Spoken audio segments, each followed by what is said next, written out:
естеріне 2024 жылдың 13 тамызында Астана қаласы Сарайшық ауданында орналасқан президенттік саябақта Қалбаеваның, Умирбекованың үй жануары америкалық питбуль тірек ит тұқымы тістеп алуын қарастырамыз. Жәбірленушінің қорғаушысына сөз береміз. Сәлеметсіздер ме?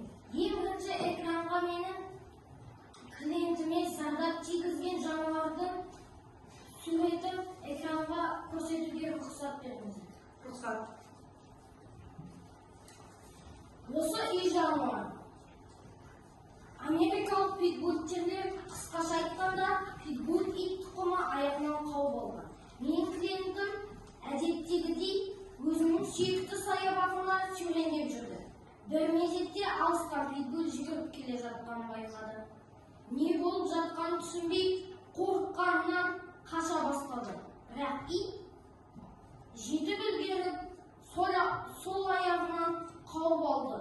Осы оқиғадан кейін Жазира ханым медициналық ем алу үшін бір апта ауруханада жатты. Тексеру барысында питбуль құтыруға қарсы екпе алмағаны анықталды. Сондықтан зардап шегуші қосымша тағы да уколдар алуға мәжбүр болды. 3 айда Жазира ханымның ішіне 6 укол қойылды. Сонымен қатар, осындай оқиғадан қатты шок алып шошынып кетті. Сондықтан Жазира ханым тағы да 6 ай психотерапевт маманында өз қорқыныштарымен жұмыс істеді. Дәлелдемелерді. Сот медициналық экспертизасы берген түстеу туралы анықтама. Дәрігерге рецептпен шектелді. Маманның итте құтыруға қарсы екпесі жоқ туралы анықтама. Психотерапевт маманның қорытындысы және осы оқиғаны көрген куәгер.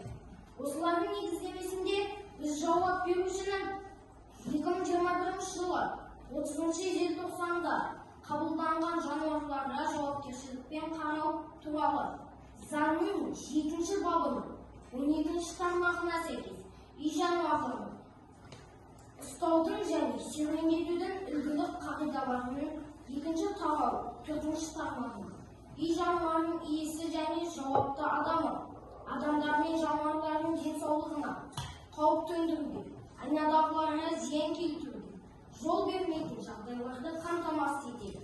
Сәйкес жауапқа тартуға талап етеміз. Біздің талабымыз. Біріншісі, заңға сәйкес жауап беруші 10 айлық есептік көрсеткіш айыппұлын төлеуі. Екіншісі, барлық медициналық шығыстарды дәрі-дәрмек психотерапевт маманның кеңесін толықтай өтеп төлеу. Жануарды заңның 15-ші бабы 1-ші тармағының 4-ші тармақшасына жануар адамға жануарларға шабуыл жасаған жағдайда және жануарлар адамның жануарлардың өміріне немесе саулығына, сондай-ақ қоғамдық тәртіп пен қауіпсіздікке қатер төндіретін өзге де жағдайларда сай.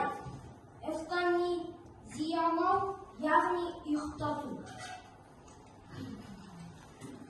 Жауап берушінің қорғаушысына сөз береміз. Рахмет, құрметті сот. Сәлеметсіздер ме?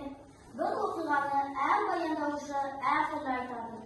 Менің қоғамдағы Гүлмира ханымның иті мүмкін осы суреттен керемет қорқынышы шығар.